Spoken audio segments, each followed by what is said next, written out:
ठीक है, अब बात करते हैं साइड डिस्टेंस की। तो साइड डिस्टेंस मैंने बताया था क्या है कि वो डिस्टेंस जो कोई ड्राइवर सड़क पर देख सकता है उसे हम कहते हैं साइड डिस्टेंस।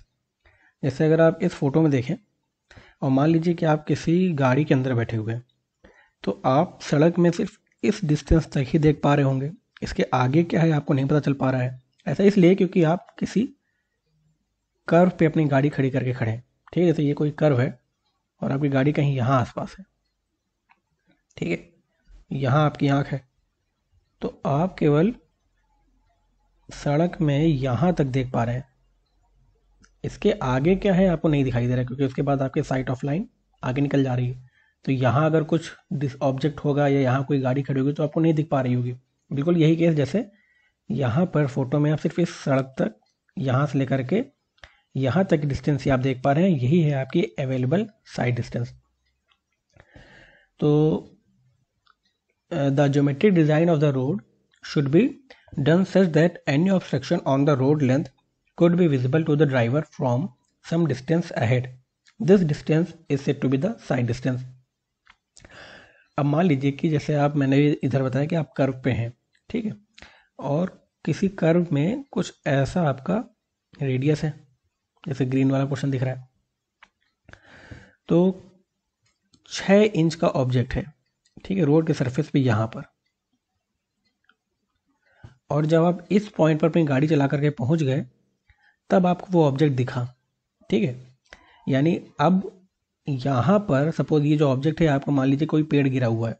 ठीक है, तो जैसे ही आप देखते हैं इस पॉइंट पर आने के बाद कि अरे आगे तो रास्ते में पेड़ गिरा हुआ है, आपने यहीं पर ब्रेक मारा। अब देखिए जैसे ही आप ब्रेक मारेंगे तो आपकी गाड़ी तुरंत रुकेगी नहीं, क्योंकि पहले तो आपको कुछ रिएक्शन लगेगा। ठीक है, आप सोचेंगे कि ब्रेक मारना है कि नहीं मारना।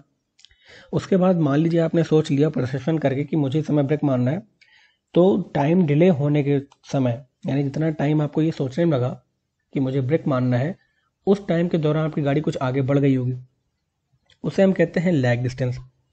और उसके बाद आप ब्रेक मारते हैं तो ब्रेक के बाद तुरंत ही गाड़ी रुक नहीं जाती, वो थोड़ा सा आगे चलती है, जिसे हम कहते हैं ब्रेकिंग डिस्टेंस।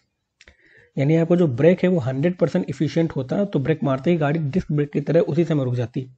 लेकिन प्रैक्टिकली ऐसे पॉसिबल नहीं होता है। आप ब्रेक मारते हैं तो आपकी गाड़ी कुछ समय तक आगे चलती है, क्योंकि सफिशिएंट फ्रिक्शन टायर और पेवमेंट के बीच में नहीं रहता, और आपका ब्रेक भी हाईली इफिशिएंट 100% इफिशिएंट नहीं होता। तो उस डिस्टेंस को हम कहते हैं ब्रेकिंग डिस्टेंस। तो अब मान लीजिए कि यहाँ पर आपने ब्रेक लगाया और ऑब्जेक्ट 100 फीट आगे है, और अगर आप 80 की स्पीड से जा रहे होंगे तो आपकी गाड़ी रुक नहीं पाएगी, और ब्रेक मारने के बाद भी आपकी गाड़ी इस पेड़ से टकरा जाएगी, गिरे हुए पेड़ से। तो साइड डिस्टेंस हमारे लिए कितना इंपॉर्टेंट है। अगर यहीं पर अगर आपको ये ऑब्जेक्ट 200 फीट में दिख गया होता तो आपकी गाड़ी सपोज 80 की स्पीड से भी चल रहे होते और 150 फीट जाने के बाद आप रुक जाते, तो आप पेड़ से टकराने से बच जाते। यानी कि अगर ये जो कर्व है, ये कर्व को हम थोड़ा फ्लैट बना देते इस तरह करके। ठीक है, देखो अब यहाँ पर कर्व थोड़ा फ्लैट किया गया है, तो पेड़ यहीं पर गिरा हुआ है, 6 इंच का ऑब्जेक्ट है, मान लिया पेड़ यहीं कहीं गिरा हुआ है, लेकिन फ्लैटर कर्व होने की वजह से क्या हुआ कि आपकी अवेलेबल साइड डिस्टेंस बढ़ गई। यानी कि अब आप ज़्यादा दूर से पहले ही देख पा रहे हैं कि सड़क में आगे क्या हुआ है। तो मान लीजिए कि ये 200 फीट है, यानी इतना फ्लैटर कर्व आपने बढ़ा दिया कि 200 फीट पहले भी आप देख पा रहे हैं कि आगे पेड़ गिरा हुआ है, तो आप यहीं से ब्रेक मारना स्टार्ट कर देंगे, और कुछ लैग डिस्टेंस होगा, यानी जितना आपको टाइम सोच के ब्रेक मारने में लगा, और कुछ ब्रेकिंग डिस्टेंस होगा, यानी ब्रेक का एफिशिएंसी थोड़ी कम है जिसकी वजह से आप कुछ दूरी आगे बढ़ गए, तो भी आप सपोज 150 फीट तक ही मूव करके रुक गए, और 50 फीट आगे आपका ऑब्जेक्ट था तो आप बच गए।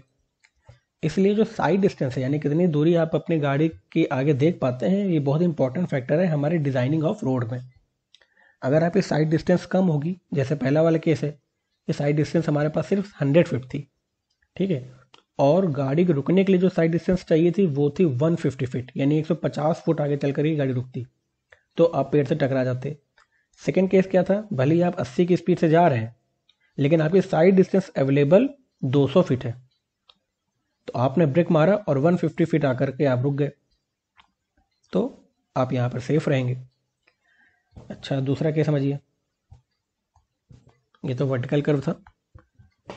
अब सपोज ये वाला फोटो देखिए, अब इस केस में क्या हो रहा है कि आप किसी टनल के अंदर है और टनल में आगे आ गया मोड़, यानी आप देखिए अब गाड़ी में बैठे ना, गाड़ी के आगे का बोनट दिख रहा है ये वाला, और आप सिर्फ इस पॉइंट तक ही देख पा रहे हैं, यानी आपकी अवेलेबल साइड डिस्टेंस केवल यहाँ से लेकर के यहाँ तक ये है।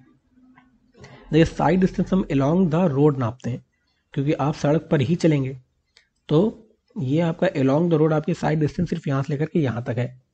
यानी इस पॉइंट के आगे अगर सपोज आपके ही लेन पर कोई गाड़ी खराब होकर के रुकी होगी तो आपको नहीं दिख पा रहा होगा, और अगर ये अवेलेबल साइड डिस्टेंस कम रहा, ठीक है, आप हल्का सा यहाँ पर इतना आगे बढ़े, ठीक है, और आपको तुरंत आगे वाला दिख गया कि गाड़ी कोई खराब खड़ी हुई है और आपने ब्रेक मारा और आप नहीं रुक पाए, तो आप खड़ी हुई गाड़ी से टकरा जाएंगे।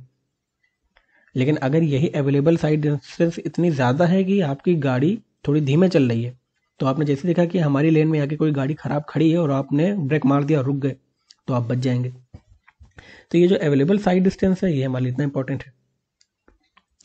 अच्छा, तो ये तो टनल के अंदर केस हो गया। मान लीजिए जैसे यही केस है, फिर से वही चीज़, एक समय क्या है कि हमने एक शार्प कर्व दिखाया हुआ है ऐसा, ये हमारा हॉरिजॉन्टल कर्व है जो कि शार्प है, यानी कि यहाँ पर कुछ पहाड़ी जैसा आपको दिख रहा है, ये ऑब्स्ट्रक्शन हो गया, ठीक है, ये कुछ पेड़ वेड़ लगे हुए हैं इधर।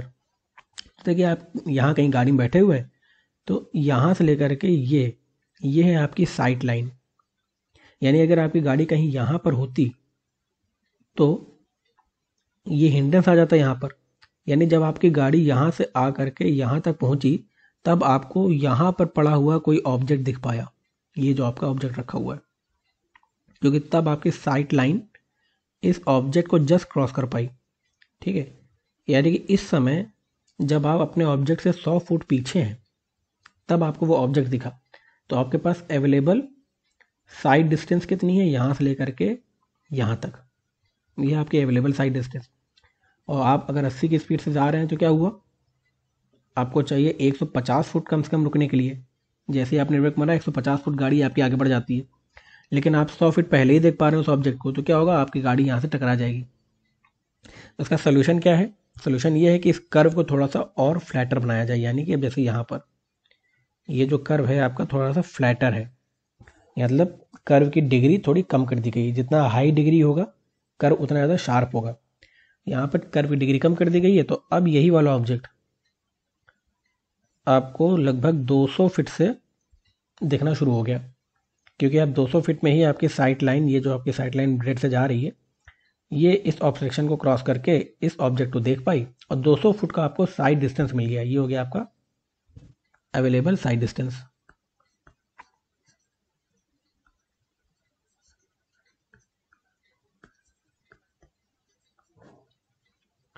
ठीक है, तो जैसे ही आपको ये ऑब्जेक्ट दिखा कि यहाँ पर कुछ पड़ा हुआ है, आपने यहाँ पे ब्रेक मारना शुरू कर दिया, ठीक है। ब्रेक मारने पर क्या हुआ, मैंने बताया कि सबसे पहले तो आप ऑब्जेक्ट देखते हैं कि ऑब्जेक्ट यहाँ रखा हुआ है। ऑब्जेक्ट देख करके आपका पैर ब्रेक तक पहुँचे और ब्रेक को दबाए, उसमें एक टाइम डिले होता है, ठीक है। वो टाइम डिले IRC कोड ने कहा कि 2.5 सेकेंड्स मान लीजिए, यानी जिस समय आपने ऑब्जेक्ट को देखा तो आपने पहले परसीव किया होगा कि ये ऑब्जेक्ट हमारे लिए खतरा है और हमको ब्रेक मारना चाहिए। इतना टाइम जो सोचने में आपने लैग किया वो हो जाता है आपका टाइम डिले, और ये IRC कोड ने कह दिया कि इसको आप 2.5 सेकेंड्स मान लीजिए। तो 2.5 सेकेंड्स में आपकी गाड़ी कुछ 80 की स्पीड से चल रही थी, तो कुछ डिस्टेंस ये ट्रैवल कर गई। और दूसरी चीज़ आपका हो गया ब्रेकिंग डिस्टेंस। ब्रेकिंग डिस्टेंस क्या है कि जैसे ही आपने ब्रेक मारा आपकी गाड़ी रुक नहीं पाई, थोड़ा डिस्टेंस आगे चल गई क्योंकि आपके ब्रेक इफिशिएंट नहीं थे, और सरफेस और आपके टायर के बीच का फ्रिक्शन भी उतना खास अच्छा नहीं था। तो जो ब्रेकिंग डिस्टेंस है वो कुछ डिस्टेंस आपकी गाड़ी आगे आगे चल जाएगी। तो इन दोनों डिस्टेंस को अगर आप ऐड करते हैं तो निकल के आता है आपका स्टॉपिंग साइड डिस्टेंस, यानी गाड़ी को रुकने के लिए जो साइड डिस्टेंस चाहिए, इसे हम कहते हैं स्टॉपिंग साइड डिस्टेंस। जैसे यहाँ पे मैंने टाइम डिले लिखा है, इसको हटा करके इसको लिख दीजिए लैग डिस्टेंस। लैग डिस्टेंस क्यों हो रहा है, क्योंकि आपका टाइम डिले हो रहा है ये एक्शन लेने में। इन लैग डिस्टेंस और ब्रेकिंग डिस्टेंस का समेशन करेंगे तो आपको मिलेगा स्टॉपिंग साइड डिस्टेंस, यानी कि वो साइड डिस्टेंस जो कि आपको चाहिए अपनी गाड़ी को रोकने के लिए। और मान लीजिए कि 80 की स्पीड से चलने वाली गाड़ी के लिए स्टॉपिंग साइड डिस्टेंस है 150 फुट। इसका मतलब कि 150 फुट चलकर गाड़ी रुक जाएगी और आपके पास अवेलेबल साइड डिस्टेंस कितना है 200 फीट, तो आप सेफ रहेंगे। ठीक है, तो यानी हमारा काम क्या होगा, ये देखना कि किसी भी रोड में स्टॉपिंग साइड डिस्टेंस कितना है, और वो अगर स्टॉपिंग साइड डिस्टेंस सेफ रहा, अवेलेबल साइड डिस्टेंस से कम रहा, तो हम मानेंगे कि हमारी सड़क ज्योमेट्रिकली सेफ है। ठीक है, यानी हमारा हर जगह केस क्या होगा, ये देखना है कि किसी भी पॉइंट पे अलोंग द रोड सरफेस, किसी भी पॉइंट में स्टॉपिंग साइड डिस्टेंस, ये चीज़ स्टॉपिंग साइड डिस्टेंस, जो डिस्टेंस गाड़ी को रुकने के लिए चाहिए, वो कभी भी अवेलेबल साइड डिस्टेंस से ज़्यादा ना हो। ठीक है, यहाँ पर जैसे साइड डिस्टेंस हमारा अवेलेबल साइड डिस्टेंस से 100 फीट है ना, अवेलेबल साइड डिस्टेंस। इस केस में अवेलेबल साइड डिस्टेंस से ज़्यादा हो गया था हमारा स्टॉपिंग साइड डिस्टेंस 150, तो ये हमारे लिए हार्मफुल था, रिस्की था। ठीक है, जैसे आप ये केस भी देखते हैं, यहाँ पर देखिए क्या है कि आपकी गाड़ी यहाँ अगर चलेगी तो आगे क्या है, आपका ओवर ब्रिज आ रहा है, ठीक है, क्रॉसिंग आ रही है, तो इस क्रॉसिंग के पीछे की सड़क आप नहीं देख पा रहे हैं, यानी आपकी अवेलेबल साइड डिस्टेंस केवल इस पॉइंट से लेकर के, अगर आपकी गाड़ी कहीं यहाँ पर है तो इस पॉइंट तक ही आपकी अवेलेबल साइड डिस्टेंस है, यानी इस पॉइंट के आगे क्या है वो पता ही नहीं। ऐसा इसलिए हो रहा है क्योंकि आप किसी वैली में चल रहे हैं, यानी इससे ऐसे करके चल रहे हैं, आपकी गाड़ी कहीं यहाँ पर वैली में है, नीचे की ओर चल रही है, और यहाँ पर आपका क्रॉसिंग आ गई, जैसे आप देख पा रहे हैं, तो आगे की सड़क यहाँ पे नहीं दिख पाएगी, तो ये भी एक साइड डिस्टेंस का हिंड्रेंस आ गया। दूसरा एक केस समझते हैं ओवरटेकिंग साइड डिस्टेंस का, यानी जब आपकी गाड़ी किसी दूसरी गाड़ी को ओवरटेक कर रही है। जैसे इस फोटो में अगर देखें, यहाँ पे क्या दिख रहा है कि आपकी गाड़ी येलो कलर की है, ठीक है, सामने ब्लू कलर की कोई गाड़ी जा रही है, तो ओवरटेकिंग करने के लिए आप क्या करेंगे, पहले आप अपनी लेन चेंज करेंगे, यहाँ से अपनी लेन से दूसरी लेन में आएंगे और दूसरी लेन पे पैरेलल चलेंगे, उसके बाद वापस अपनी लेन पे आ जाएंगे। तो ये जो ऑपरेशन है उसे हम कहते हैं ओवरटेकिंग ऑपरेशन। अब देखिए, अगर सड़क आपकी एकदम सीधे है, ठीक है, एकदम स्ट्रेट रोड है, कोई दिक्कत नहीं है, और आगे जो गाड़ी आ रही है वो बहुत पीछे है, ठीक है, तो क्या आप आराम से ओवरटेकिंग कर पाएंगे, यानी तुरंत आप गए, लेन चेंज किया और वापस अपनी लेन पे आ गए।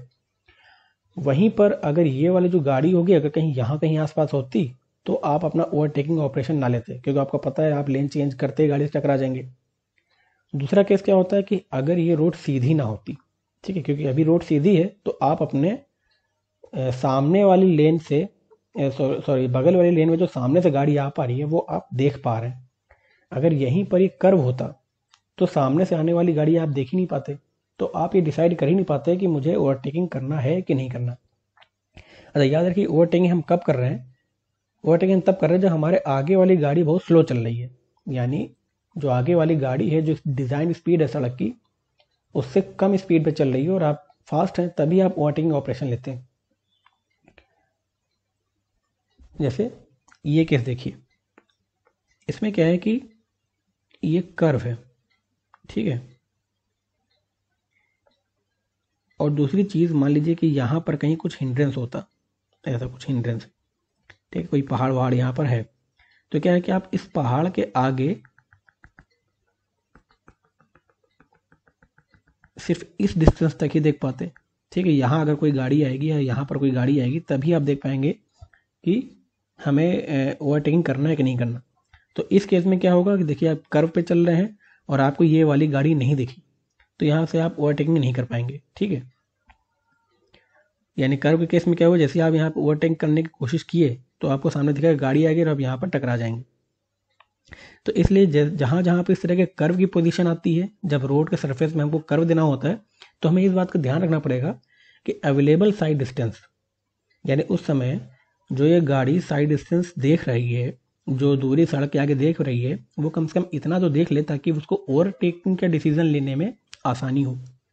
अगर साइड डिस्टेंस कम होगी तो ये वाली जो लाल वाली गाड़ी यहाँ पर दिख रही है ये ओवरटेक नहीं कर पाएगी। जैसे इस केस में क्या था, हमारा कर्व पड़ गया और बीच में कोई हिंड्रेंस था, तो ये वाली गाड़ी सामने से आने वाली गाड़ी को नहीं देख पाई, और अगर ये ओवरटेकिंग करने जाएगी तो इस वाली गाड़ी से टकरा जाएगी। तो इसलिए हमारा available side distance overtaking sight distance से भी ज़्यादा होना चाहिए। फिर एक साइड डिस्टेंस आता है हमारा इंटरसेक्शन में। साइड डिस्टेंस, इंटरसेक्शन का मतलब ये जहाँ पर चौराहा है, एक सड़क किसी दूसरी सड़क से मैच कर रही है, यानी मिल रही है, ठीक है, क्रॉस कर रही है। तो एक ये हमारी हो गई, आप कहेंगे कि मेजर रोड है, और ये हमारी हो गई माइनर रोड, ठीक है। ये एक जैसे कलेक्टर रोड है, कई सारी माइनर रोड्स को कलेक्ट करके एक बड़ी सी रोड बनी कलेक्टर रोड, तभी ये चौड़ी है थोड़ी सी, ठीक है। और ये है आपकी माइनर रोड, थोड़ी पतली रोड है। अच्छा, अगर आप इस मेजर रोड में चल रहे होंगे तो आपकी स्पीड ज़्यादा होगी, अगर आप माइनर रोड में चल रहे होंगे तो आपकी स्पीड कम होगी। पता चलता है कि जो कलेक्टर रोड यानी सॉरी मेजर रोड जो हम यहाँ बात कर रहे हैं, जो मेजर रोड होगी ये थोड़ी चौड़ी रोड है, ये डिज़ाइन की गई है हाई स्पीड व्हीकल के लिए। तो अगर आप मेजर रोड पे चल रहे होंगे तो आपकी स्पीड ज़्यादा होगी, और अगर आप माइनर रोड पे चल रहे होंगे तो आपकी स्पीड थोड़ी कम होगी। अब ये बताइए कि ज़्यादा स्पीड से चलने वाली गाड़ी को रोकने के लिए ज़्यादा डिस्टेंस चाहिए होगा, और कम स्पीड से चलने वाली गाड़ी को रोकने के लिए कम डिस्टेंस चाहिए होगा।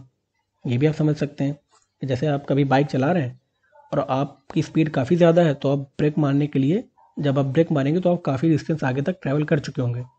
वहीं पर अगर आप धीमे चल रहे होंगे तो क्या होगा, आप ब्रेक मारेंगे, आप थोड़ी दूर पे आकर रुक जाएंगे। माइनर स्ट्रीट में क्या है कि आप धीमे चल रहे हैं, ठीक है।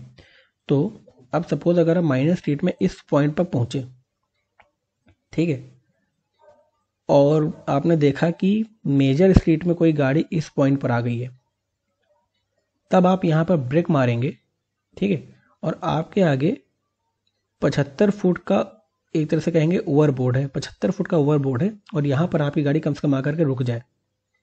तो इतना आपके यहाँ साइड डिस्टेंस होना चाहिए कि इंटरसेक्शन पे साइड से आने वाली किसी गाड़ी या किसी हिंड्रेंस को आप पहले से देख सकें, और आप इंटरसेक्शन के कम से कम बीच पॉइंट तक आकर के आप रुक जाए।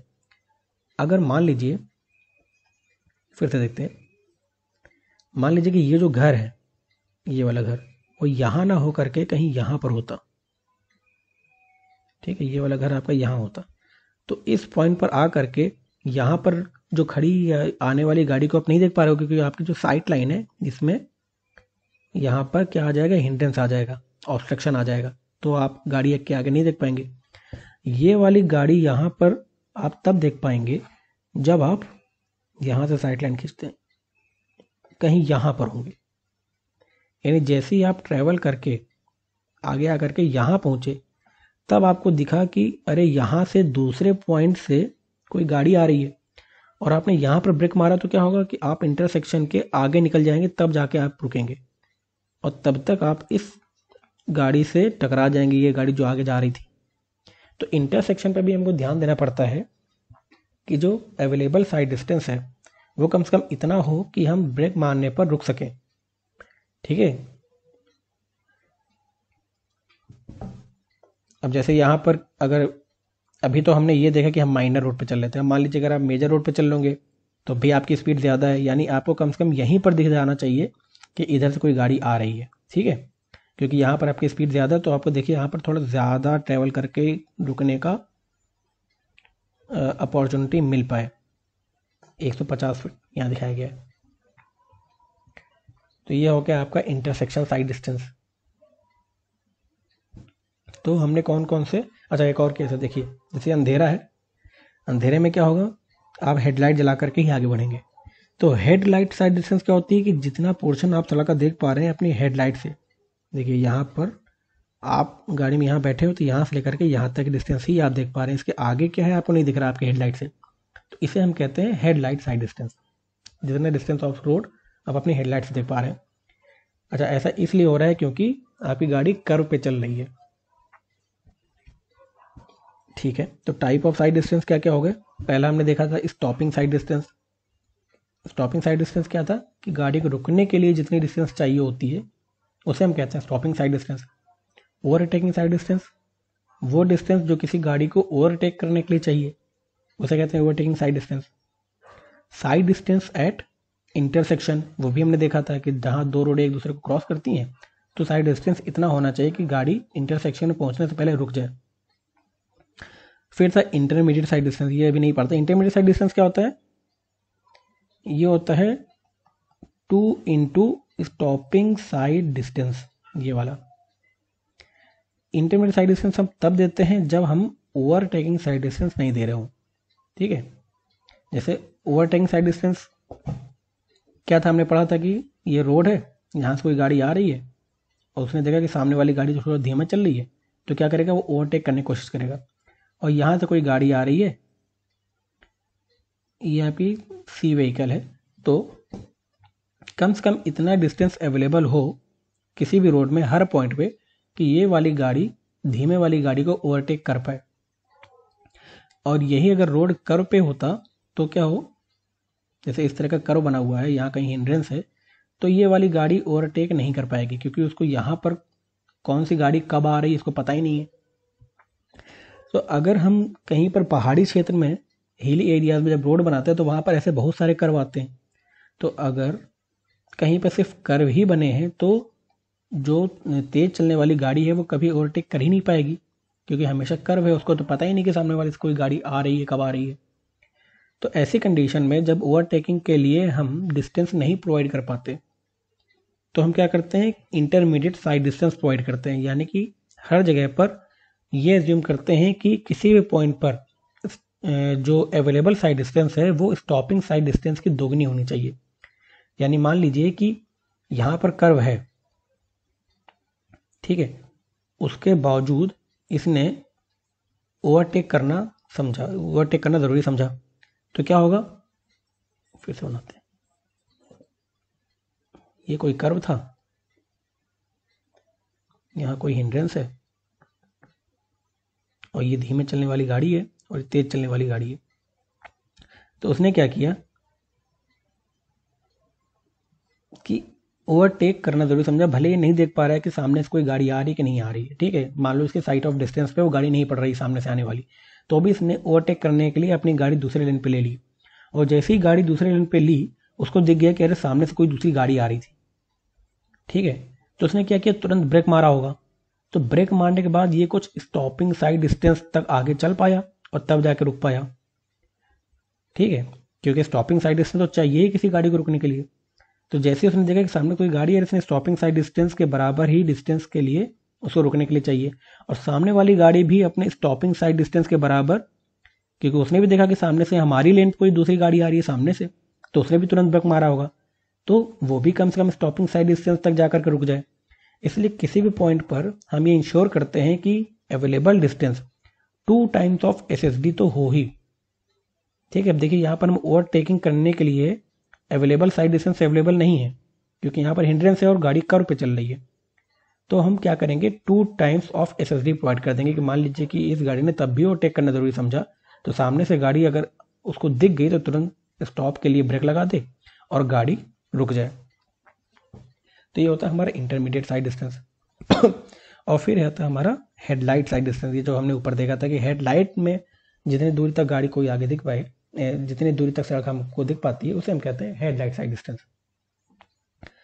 तो the most important consideration in all these is that at all the time the driver traveling at a design speed of the highway must have sufficient carriageway distance within his line of vision to allow him to stop his vehicle before colliding with a slowly moving or stationary object appearing suddenly in his own traffic lane। अपनी traffic लेन पे अगर कोई भी object या कोई भी obstruction आ जाए तो कम से कम उतनी साइड डिस्टेंस अवेलेबल हो कि तुरंत ब्रेक मारते ही गाड़ी रुक जाए। यानी जो स्टॉपिंग साइड डिस्टेंस है वो है हमारा absolute minimum sight distance. Absolute minimum यानी किसी भी समय पर स्टॉपिंग साइड डिस्टेंस तो अवेलेबल होनी ही चाहिए सड़क पे, भले वो सड़क कर्व पे बनी हो, चाहे आगे हमारा एक तरह से क्रॉस वर्क हो, यानी जैसे हमने ऊपर हाईवे बना, ऊपर वाला फिगर आपने देखा था, यहाँ जैसे ये वाला ओवरब्रिज निकल रहा था, तो कहीं पर भी सड़क के किसी भी पॉइंट पर कम से कम इतनी डिस्टेंस अवेलेबल होनी चाहिए कि गाड़ी रुक सके। इसे हम कहते हैं absolute minimum sight distance. Absolute minimum sight distance हमारा होता है एसएसटी, स्टॉपिंग साइड डिस्टेंस। तो कौन कौन से फैक्टर्स हैं जो इस साइड डिस्टेंस को अफेक्ट करते हैं? पहला है reaction time of the driver. Driver जितना ज़्यादा टाइम लगाएगा रिएक्ट करने में, उतना ज़्यादा गाड़ी आगे बढ़ जाएगी, और रुकने के लिए फिर गाड़ी को उतने ज़्यादा दूरी चाहिए होगी। ठीक है, तो the reaction time of a driver is the time taken from the instant the object is visible to the driver to the instant when brakes are applied. So IRC suggest reaction of 2.5 second. और अगर कोई driver ऐसा होगा जिसको perception पे थोड़ा time लग रहा है, यानी वो ड्राइव कर रहा है और गाड़ी के सामने उसको एकदम से ऑब्जेक्ट दिखा और वो डिसाइड नहीं कर पा रहा है कि ब्रेक लगाना है कि नहीं लगाना, तो क्या होगा कि जब तक टाइम वो डिसाइड करने में लगा दे रहा है, गाड़ी अपनी वही 80 kmph की स्पीड से आगे बढ़ती चली जा रही है। तो क्या होगा कि लैग डिस्टेंस आपका ज़्यादा हो जाएगा और आपको स्टॉपिंग साइड डिस्टेंस रिक्वायरमेंट थोड़ी ज़्यादा हो जाएगी। अब ये डिपेंड कर रहा है कि भाई अलग अलग ड्राइवर कैसे हैं। किसी को तुरंत रिएक्शन टाइम किसी का बहुत कम है कि उसने ऑब्जेक्ट देखते ही 0.7 सेकेंड्स में उसने डिसाइड कर लिया कि ब्रेक लगाना है, और कोई इतना कमज़ोर है कि वो 3 सेकेंड तक सोच करके चल रहा है कि अभी तक मुझे ब्रेक नहीं लगाना है। तो अब ऐसे ड्राइवर हैं, क्योंकि विभिन्न प्रकार के ड्राइवर्स होते हैं चलाने के लिए, तो IRC ने एक सजेस्ट कर दी कि देखो 2.5 सेकेंड है रिएक्शन टाइम, इसको मान लो, क्योंकि अलग अलग ड्राइवर डिपेंड कर रहा है। तो 2.5 सेकेंड एक तरह से ये थोड़ा सा एक्स्ट्रापोलेट कर रहे हैं, यानी कि थोड़ा सेफर साइड चल रहे हैं कि 2.5 सेकेंड का टाइम, जो कि बहुत ज़्यादा टाइम है, 2.5 सेकेंड का टाइम मान लीजिए किसी को ये सोचने में लग जा रहा है कि मुझे ब्रेक दबाना है। दूसरा कौन सा फैक्टर है? Speed of the vehicle. जितनी ज़्यादा स्पीड से जाएंगे तो क्या होगा, उतना ज़्यादा डिस्टेंस ट्रैवल कर जाएंगे ब्रेक लगाने से पहले। Higher the speed more time will be required to stop the vehicle. समझ में आता है कि आप अगर धीमे स्पीड से जा रहे होंगे, आपको सामने से कोई जैसे ही ऑब्जेक्ट दिखा, आपने ब्रेक लगाया, आप तुरंत रुक जाएंगे। लेकिन अगर आप हाई स्पीड से जा रहे हैं, एकदम से आपके सड़क पे कोई आ गया, तो आपको टाइम लगेगा ब्रेक लगा करके गाड़ी को रोकने में। दूसरा है इफिशियंसी ऑफ द ब्रेक। अगर आपका ब्रेक इफिशियंसी 100% है, तो जिस समय आपने ब्रेक लगाया उसी समय आपकी गाड़ी एट दैट इंस्टेंट रुक जाएगी। लेकिन आपका ब्रेकिंग इफिशियंसी हमेशा 100% नहीं होता। तो the efficiency of the brakes depends on the age of vehicle characteristics आगे एक्सेट्रा। तो ये सारे आपके साइड डिस्टेंस को अफेक्ट करने वाले फैक्टर्स पड़ रहे हैं। If the brake efficiency is 100%, the vehicle will stop the moment the brakes are applied, but practically it is not possible to achieve 100% brake efficiency. For safe geometric design, we assume that vehicles have only 50% brake efficiency. Designing के समय हम ये मान के चलेंगे कि break efficiency 50% है। ठीक है, फिर है fractional resistance between tyre and road. Tyre और रोड के बीच में फ्रिक्शन जितना ज़्यादा होगा, ब्रेक लगाते ही गाड़ी उतनी जल्दी रुक जाएगी, और जितना कम फ्रिक्शन होगा गाड़ी उतना ज़्यादा आगे बढ़ जाएगी, ब्रेकिंग डिस्टेंस उसका ज़्यादा हो जाएगा। अच्छा देखिए, ये हम पढ़ क्या रहे हैं, हम ये सब पढ़ रहे हैं कि स्टॉपिंग साइड डिस्टेंस रिक्वायरमेंट कैसे चेंज हो रही है। स्टॉपिंग साइड डिस्टेंस मैंने बताया था कि गाड़ी को रुकने के लिए जितनी साइड डिस्टेंस चाहिए वो होती है हमारी SSD, और अवेलेबल साइड डिस्टेंस क्या है, जो हमको दूरी सड़क में आगे दिख रही है। तो हम हमेशा क्या चाहते हैं कि जो स्टॉपिंग साइड डिस्टेंस हो वो कम रहे अवेलेबल साइड डिस्टेंस है, यानी कि अवेलेबल साइड डिस्टेंस हमेशा हमारे पास ज़्यादा होनी चाहिए, और स्टॉपिंग साइड डिस्टेंस हमारी यानी रुकने के लिए जो भी दूरी गाड़ी को चाहिए वो हमेशा कम रहे। ये कम कैसे होगा? कम होने के लिए पहले आपको एक फॉर्मूला देखना होगा। चलिए ठीक है, खैर आगे बता देंगे चीज़ें। Gradient of the road. Gradient of the road भी आपके स्टॉपिंग साइड डिस्टेंस को अफेक्ट करेगा। कैसे कि अगर आप ग्रेडियंट पर कहीं चढ़ रहे होंगे तो जैसे आपने ब्रेक मारा तो आपकी गाड़ी रुक जाएगी। समझ में आता है कि जैसे आप ग्रेडियंट में ऊपर की ओर मूव कर रहे हैं ऐसे, ठीक है, ये आपकी गाड़ी है, ब्रेक मारेंगे तो आपकी गाड़ी जल्दी रुक जाएगी। और अगर आप ऐसे ढलान में चल रहे हैं, कहीं पर नीचे की ओर मूव कर रहे हैं, आपने ब्रेक मारा उसके बावजूद आप थोड़ा आगे चल जाएंगे। क्यों? क्योंकि वेट है आपकी गाड़ी का, वेट भी नीचे की डायरेक्शन पे एक्स्ट्रा फोर्स लगा रहा है, तो आपकी गाड़ी थोड़ा आगे बढ़ जाएगी। तो अगर आप ऊपर की ओर ग्रेडियंट पे चल रहे हैं तो आपकी गाड़ी जल्दी रुकेगी, नीचे की ओर चल रहे हैं डाउनवर्ड ग्रेडियंट में चल रहे हैं तो आपकी गाड़ी थोड़ा देर से रुकेगी ब्रेक मारने के बाद। तो ये सब कुछ फैक्टर्स है जो अफेक्ट कर रहे हैं स्टॉपिंग साइड डिस्टेंस को। कैसे अफेक्ट कर रहे हैं अभी जानते हैं।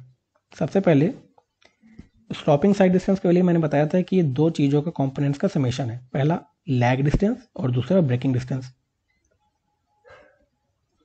लैग डिस्टेंस क्यों था? क्योंकि ड्राइवर को रिएक्शन लेने में थोड़ा टाइम लग रहा था। और ब्रेकिंग डिस्टेंस क्या था कि आपके ब्रेक इफिशिएंट नहीं थे और आपके सड़क और टायर पे फ्रिक्शन भी एकदम 100% नहीं है कि तुरंत गाड़ी रुक जाए, तो आपकी गाड़ी ब्रेक लगाने के बावजूद थोड़ा आगे बढ़ गई, जैसे हम कहते हैं ब्रेकिंग डिस्टेंस। तो stopping sight distance is the minimum sight distance available on a highway at any spot having sufficient length to enable the driver to stop a vehicle travelling at a design speed safely without collision with any other obstruction. अब देखिए, जो हमारा stopping sight distance है वो दो चीज़ों का summation हो गया। लैग डिस्टेंस में आ रहा है वेलोसिटी इनटू टाइम, किस वेलोसिटी से आपकी गाड़ी चल रही है और कितना टाइम ड्राइवर ने ले लिया रोकने में। तो v इंटू टी ये हो जाएगी डिस्टेंस जो हमारी गाड़ी आगे बढ़ जाएगी। और दूसरा कंपोनेंट है ब्रेकिंग डिस्टेंस, ये है हमारा v स्क्वायर अपॉन 2gf, ये है हमारा ब्रेकिंग डिस्टेंस। इसमें जो f है, f क्या है, ये है हमारा फ्रिक्शन फैक्टर। ठीक है, अब यहां से आप देखेंगे कि जैसे जितना ज़्यादा फ्रिक्शन फैक्टर ज़्यादा होगा, इसका मतलब क्या है, उतना अच्छा फ्रिक्शन है हमारे टायर और सरफेस के बीच में। अब जितना f ज़्यादा होगा, v स्क्वायर अपॉन 2gf उतना ज़्यादा कम हो जाएगा, तो स्टॉपिंग साइड डिस्टेंस हमारी कम हो जाएगी। यानी फ्रिक्शन जितना ज़्यादा होगा, ब्रेकिंग डिस्टेंस उतना कम होगा, और गाड़ी को रुकने के लिए जो साइड डिस्टेंस चाहिए वो कम होगी। यानी प्रैक्टिकली हमको समझ में आता है, फ्रिक्शन इतना ज़्यादा होगा, रोकने के लिए जो डिस्टेंस चाहिए वो कम हो। अच्छा, ये जो फॉर्मूला लिखा है इसको हम थोड़ा जनरलाइज फॉर्म लिख लेते हैं, जिसमें हमारे सारे टर्म आ जाए तो हम अच्छी तरह से देख सकें। देखिए पिछले अगले पेज में लिखा है कि नहीं लिखा। ठीक है, देखिए जो जनरल इक्वेशन है वो होती है stopping sight distance is equal to velocity into time plus v square upon 2g eta b into F plus n। ये है हमारा स्टॉपिंग साइड डिस्टेंस, दो कंपोनेंट्स का समेशन। अब देखिए, जैसे जैसे आपका टाइम डिले होगा, ये आपका t वाला कंपोनेंट बढ़ेगा तो आपका v इंटू टी बढ़ेगा। यानी रिएक्शन टाइम कितना ज़्यादा अफेक्ट कर रहा है आपके स्टॉपिंग साइड डिस्टेंस को। एक फैक्टर हमने ऊपर पढ़ा था ना कि reaction time of the driver affect करता है हमारा साइड डिस्टेंस को, कैसे, जैसे आप यहाँ देख रहे हैं। दूसरा हमने पढ़ा था कि स्पीड ऑफ द व्हीकल भी डिपेंड करता है। जितना ज़्यादा आपकी स्पीड होगी व्हीकल को, रुकने के लिए उसको ज़्यादा टाइम चाहिए होगा और ज़्यादा डिस्टेंस चाहिए होगा, तो भी हमारा स्टॉपिंग साइड डिस्टेंस बढ़ जाएगा। क्योंकि हम देख रहे हैं लैग डिस्टेंस में हमारा v का फैक्टर आ रहा है जो कि डायरेक्टली प्रोपोर्शनल है, और साथ ही साथ जो ब्रेकिंग डिस्टेंस है उसमें भी v स्क्वायर का फैक्टर आ रहा है। यानी स्पीड जैसे जैसे बढ़ेगा आपका ब्रेकिंग डिस्टेंस भी बढ़ रहा है और आपका लैग डिस्टेंस भी बढ़ रहा है, इसलिए आपको available required of stopping sight distance भी बढ़ती जा रही है। और हमने क्या पढ़ा था, इफिशियंसी ऑफ द ब्रेक, ये रहा ईटा बी।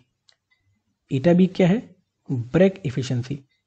अगर ब्रेक इफिशियंसी 100% होगी तो क्या होगा, ईटा बी हम कर देंगे 1। अगर ब्रेक इफिशियंसी 50% है तो ईटा बी हम लिखेंगे कितना, 0.5। ठीक है, अगर हमारा ब्रेक फेल हो जाएगा तो क्या होगा, ब्रेक अगर फेल हो गया तो इफिशियंसी हो गई 0, ये हो गया हमारा 0। ठीक है, और हमने क्या पढ़ा था कि कौन कौन सा फैक्टर्स थे, उसमें एक था फ्रिक्शन F, देखिए ये भी आ रहा है नीचे। ठीक है, डिनोमिनेटर में F आ रहा है, ये हमने ऊपर देख लिया था कि F किस तरह एफेक्ट कर रहा है हमारी स्टॉपिंग साइड डिस्टेंस को। एक फैक्टर और आ रहा है, ये आ रहा है हमारा N क्या है, परसेंटेज ऑफ ग्रेडियंट। ठीक है, यहाँ पर हम रेशियो में रखेंगे। यानी अगर मैंने बोला कि गाड़ी 3% अपवर्ड ग्रेडियंट पे चल रही है तो हम n रखेंगे 0.03। ठीक है, जब मैंने बोला कि 3% अपवर्ड ग्रेडियंट पे गाड़ी आपकी चल रही है, तो ये क्या है, अब देखिए यहाँ पर जैसे जैसे ग्रेडियंट अपवर्ड होगा तो हम करेंगे यहाँ पर प्लस का साइन, और जब ग्रेडियंट डाउनवर्ड होगा तो हम करेंगे माइनस का साइन। अच्छा, ऐसा समझ में आ रहा है कि जब अगर हम अपवर्ड चल रहे हैं, ठीक है, अपवर्ड डायरेक्शन पे, तो प्लस एन का मतलब क्या है कि नीचे का जो डिनोमिनेटर है वो हम थोड़ा बढ़ा रहे हैं, प्लस एन कर रहे हैं, तो ये जो पूरा का पूरा कंपोनेंट है वो घटेगा, तो हमारा स्टॉपिंग साइड डिस्टेंस भी घटेगी। यानी अगर हम अपवर्ड मूव कर रहे हैं तो रुकने के लिए जो साइड डिस्टेंस चाहिए वो हमको कम रिक्वायर्ड है नॉर्मली, मतलब फ्लैटर सरफेस है तो कम रिक्वायर्ड होगा। और अगर हम डाउनवर्ड ग्रेडियंट पे चल रहे होंगे तो क्या होगा, हम यहाँ लिख देंगे -n। तो डाउनवर्ड ग्रेडियंट में हमने नीचे -n कर दिया। -n से क्या हुआ कि डिनोमिनेटर हमारा थोड़ा घट गया और ये पूरा कंपोनेंट बढ़ गया ब्रेकिंग डिस्टेंस का, और हमको रिक्वायर्ड साइड डिस्टेंस बढ़ जाएगी। यानी अगर हम डाउनवर्ड ग्रेडियंट पर गाड़ी चला रहे हैं तो ब्रेक मारने के बावजूद हमारी गाड़ी थोड़ा ज़्यादा बढ़ेगी। तो ये है हमारे स्टॉपिंग साइड डिस्टेंस। अगले लेक्चर में इसका हम कुछ न्यूमेरिकल्स कर लेंगे और तब हमको अच्छे समझ में आएगा कि स्टॉपिंग साइड डिस्टेंस हम कैलकुलेट कैसे करते हैं।